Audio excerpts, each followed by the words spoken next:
So একটা বিষয় share না করলে হয় না, যেটা হচ্ছে যে আসলে প্রায় কালকে মেবি হচ্ছে আপনার 7টার দিকে, মানে ইফতারির পর আমি বিকালবেলায় এদিকে আসছিলাম, যেটা হচ্ছে মালিকের বাড়ি গাজীপুর, যেটা বিআরটি প্রকল্প আছে, যেটা হচ্ছে হাইওয়ে মাঝখানের রোডটা।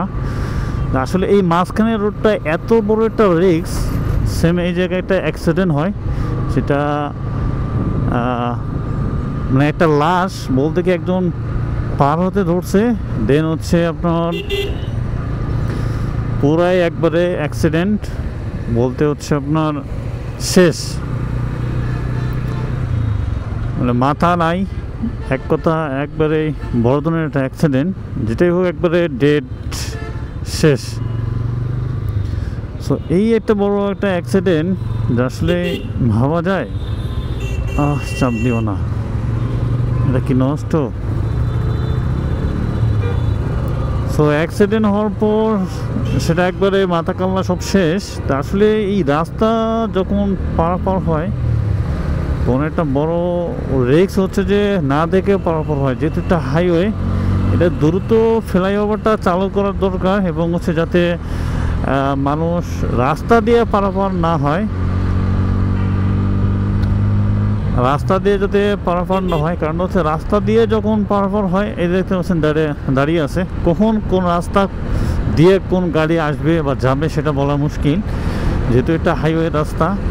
তো প্রতিদিন নিয়ত এইখানে অ্যাক্সিডেন্ট হচ্ছে, মানে প্রতিদিন, এমন কোনো দিন নাই বা এমন কোনো হচ্ছে যে সময় নাই, বেশিরভাগই অ্যাক্সিডেন্টটা হচ্ছে।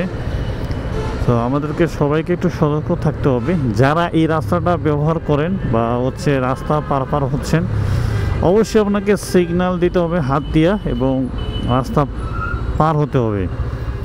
তো এটা না হওয়ার কারণে হচ্ছে যে বেসিক্যালি যে অ্যাক্সিডেন্টের মানে তা মানে বাড়তেছে, যেটা তো আমরা কোন দিকে দিয়ে যাব, আসলে এই রাস্তার যেহেতু হচ্ছে ডুয়াল লাইন, মানে সিঙ্গেল হিসেবে হচ্ছে দুই দিক দিয়েই হচ্ছে যে যাওয়া আসা করে। তো এই বিষয়টা যে আমরা এক জায়গা থেকে যদি হচ্ছে রাস্তা পার হই, সেক্ষেত্রে হচ্ছে যে সেটা মানে 10 জন মিলে যদি একটা রাস্তা পার হয়, সেক্ষেত্রে হচ্ছে অ্যাক্সিডেন্ট হওয়ার সম্ভাবনা কমে থাকে। যখন মানে সিঙ্গেল কেউ যখন পার হয়, হুট করে দৌড় মারে, তখনই এই অ্যাক্সিডেন্টটা হয়। তো আমরা হচ্ছে এটা চাই যে আসলে এই রাস্তাটা নিরাপদ থাক।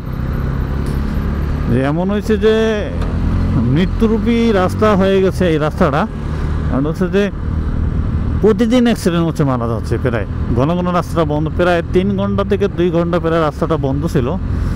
এই বন্ধ থাকাতে অনেক ভোগান্তি হয়েছে হচ্ছে যে সাধারণ মানুষের। যেটা সবাই সাবধানে রাস্তা পারাপার হবেন, চলাচল করবেন। এই গাজীপুর বিআরটি প্রকল্প যে রাস্তাটা আছে খুবই রিস্ক।